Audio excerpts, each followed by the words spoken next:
Masih menyaksikan Road to Economic Outlook 2023 Financial and Sharia Outlook CNBC Indonesia yang bertajuk Bangkitkan Ekonomi Indonesia melalui sektor finansial dan syariah. Masih bersama saya Safrina Nasution dan rekan saya Andi Syalini. Ya, di segmen sebelumnya kita telah membahas prospek industri pasar keuangan dari kacamata manajer investasi, dan di segmen ini kita akan bahasnya dari sudut pandang perbankan syariah. Dan langsung saja saat ini telah hadir bersama kami eksklusif di studio CNBC Indonesia, Direktur Penjualan dan Distribusi Bank Syariah Indonesia, Bapak Anton Soekarna. Assalamualaikum warahmatullahi wabarakatuh, Pak. Assalamualaikum warahmatullahi wabarakatuh. Terima kasih banyak. Selamat siang, Pak. Apa kabar? Baik, alhamdulillah, Sabrina. Baik, terima kasih Pak telah bergabung bersama kami di Financial and Sharia Outlook. Karena memang temanya Outlook, kita akan ngomongin ke depan 2023 ini bagaimana untuk Bank Syariah Indonesia ya Pak ya. Iya. Tantangannya di ekonomi secara overall, memang kan era bunga tinggi. Betul. Ini kan memang masih menjadi momok tersendiri ya Pak ya. Memang ini adalah juga mempengaruhi persepsi masyarakat mengenai pembiayaan dan lain-lain. Kalau di konvensional kita menyebutnya kredit ya Pak ya, ataupun KPR dan lain-lain. Kalau di syariah kita menyebutnya pembiayaan.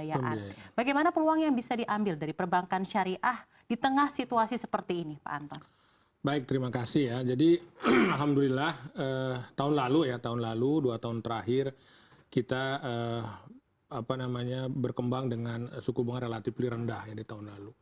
Nah, tahun ini memang kita mulai dengan suku bunga relatif tinggi ya. Kita bicara suku bunga, atau kalau di bank syariah kita nyebutnya margin begitu ya, atau bagi hasil. Alhamdulillah kita ini di Bank Syariah Indonesia terutama memulai bisnis itu dari sisi kurang lebihnya modalnya lah. Jadi kalau kita bicara DPK dan pihak itu kan modal yang kita mau usahakan nanti di sisi aset, jadi pembiayaan. Nah, alhamdulillahnya di Bank Syariah itu kita punya ya satu produk yang relatifly tidak terhadap suku bunga lah, atau terhadap margin atau bagi hasil. Jadi dia relatif orang hanya menitipkan dananya di kita. Nah, itu kita sebut sebagai produk dengan basis wadiah. Wadiah. Nah, alhamdulillahnya kita di Bank Syariah Indonesia, tabungan kita yang berbasis wadiah itu cukup tinggi pertumbuhannya. Nah, alhamdulillah oleh karena itu maka kita punya modal dari sisi itu yang cukup baik. Nah, kembali sekarang relevansinya dengan sisi asetnya bagaimana? Gitu kan di pembiayaannya. Nah, kalau kita punya dana pihak ketiga relatif lebih murah, maka penjualan kita dari sisi asetnya pun kita bisa perbaiki dari sisi tawaran kita ke market. Nah, mudah-mudahan ini yang jadi modal bagus ini tahun depan kita bisa tumbuhkan pembiayaan kita di sisi tadi, apakah KPR atau mungkin pemilikan mobil itu dengan harga yang lebih bersaing. Insya Allah bisa itu, insya Allah kita bisa. Oke, menarik nih Pak Anton. Jadi memang modal yang dimiliki BSI tadi ya Pak, dari segi produk berbasis wadiah yang memang cukup dari tinggi. sisi dana pihak ketiganya ya. Oke, dari segi DPK. Pak, tapi kalau kita berkaca pada situasi saat ini, seperti apa sih Pak gambaran terkait dengan pembiayaan, tadi Anda katakan pilihan pembiayaan ataupun pembiayaan dari segi GRIA? Nah, kalau misalnya kita lihat ya, alhamdulillah GRIA kita ini bertumbuh cukup baik. Nah, ini salah satu produk ya yang kita mau dorong pertumbuhannya dengan baik. Karena apa? Kembali ya, kita di syariah harus juga bicara dari sisi kebutuhan orang kita ini buat apa sih? Pembiayaan itu kan nggak boleh juga untuk hal yang sebenarnya spekulatif. Nah, rumah itu menurut saya adalah salah satu tujuan pokok dari orang hidup begitu ya, salah satunya. Nah, makanya tahun lalu nih alhamdulillah Bu ya, rumah kita ini atau BSI GRIA kita tuh bertumbuh sampai 14,39%. Ini pertumbuhan relatif lebih baik gitu ya dari sisi penjualan perumahan di kita. Kalau kita lihat dari pertumbuhan industri yang di 11%, rasanya kita bisa tumbuh di atas rata-rata industri gitu ya. Nah, di sisi lain kita tahu bahwa backlog perumahan di Indonesia ini masih tinggi ya, di angka sekitar 12,71%. Oleh karena itu maka tahun ini kita juga akan melakukan proses penetrasi market yang kuat lagi di GRIA. Mudah-mudahan tumbuhnya setidaknya sama dengan tahun lalu. Syukur-syukur kita bisa lebih. Jadi kita mungkin around 13-15% lah ya. Kita akan tumbuhkan pembiayaan BSI GRIA kita di tahun depan. Sehingga kemudian ini bisa menjadi salah satu juga sumbangsih kita di Bangsa Indonesia untuk menutupi defisit backlog dari perumahan di Indonesia. Baik. Pak, mungkin masih menyambung target juga ya Pak ya, dan juga memandang kinerja dari BSI 2023 ini. DPK per 2022 walaupun ada era suku bunga tinggi tetap terjamin dengan adanya bentuk produk DPK berbentuk wadiah tadi ya Pak ya. Di satu sisi kalau dari penyaluran pembiayaannya dalam hal pembiayaan untuk perumahan juga bertumbuh dengan baik. 2023 ini kira-kira produk-produk dalam pembiayaan BSI sendiri selain perumahan apa saja yang kemungkinan menjadi produk utama yang akan dilayankan kepada masyarakat dan juga konsumen BRI? Boleh, baik. Jadi kalau kita di Bank Syariah Indonesia ini ya fokus pembiayaan kita terus terang saja kita lihat dari sisi customer segment yang kita layani. Segmen kita itu kebanyakan adalah segmen perorangan, ya, individual market, kemudian juga consumer, dan juga ada market-market retail. Nah, jadi produk-produk pembiayaan kita kebanyakan pertama yang berbasis consumer tadi itu, mulai dari yang berbasis misalnya payroll-nya di kita, ya, kita sebut sebagai misalnya produk BSI Mitra Guna. Kemudian tadi ini yang KPR ini atau kita sebut sebagai pembiayaan perumahan atau GRIA atau BSI GRIA.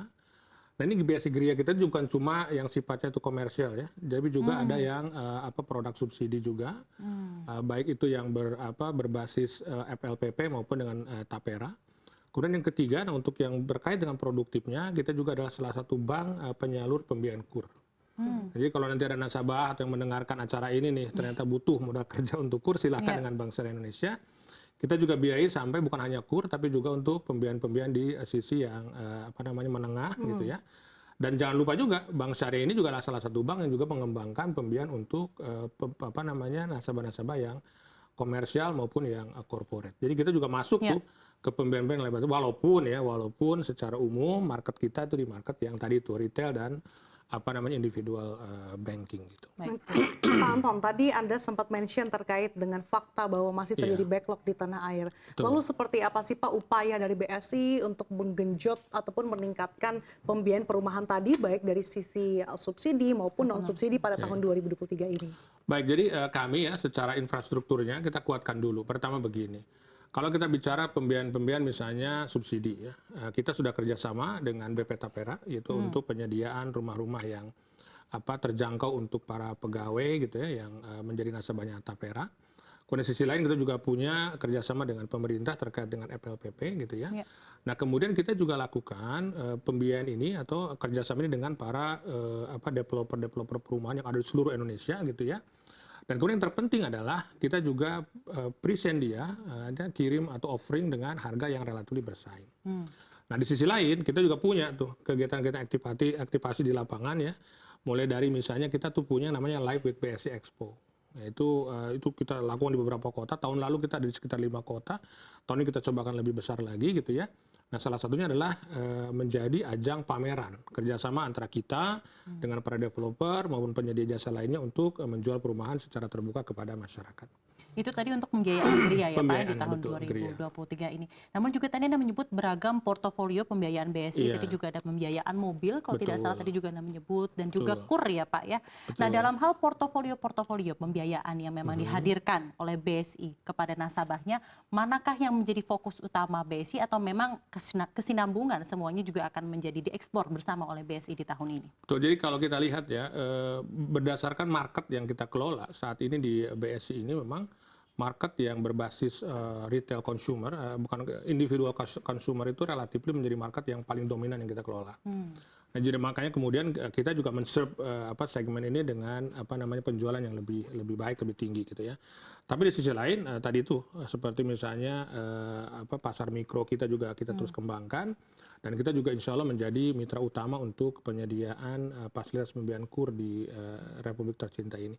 Tahun ini untuk KUR kita dapat alokasi sekitar 14 triliun dan 4 triliun ya ini kita alokasikan khusus di Aceh. Jadi kita juga menjadi salah satu bank yang memberikan kontribusi pertumbuhan ekonomi terutama di level mikro di Provinsi Aceh. Mudah-mudahan ini bisa mendorong pertumbuhan penyemerataan pertumbuhan yang lebih kuat lagi di seluruh negeri kita khususnya di Aceh ya. Insya Allah optimistis ya Pak ya untuk pertumbuhan pembiayaan di tahun 2023 ini retail, consumer dan juga KUR dari BSI di tahun 2023. Dan dialognya akan kita lanjutkan usai jeda. Pak Anton tetap bersama kami perbincangan bersama dengan Direktur Penjualan dan Distribusi Bank Syariah Indonesia Bapak Anton Soekarno akan kami lanjutkan usai jeda. Tetaplah bersama kami di CNBC Indonesia Financial and Syariah Outlook 2023.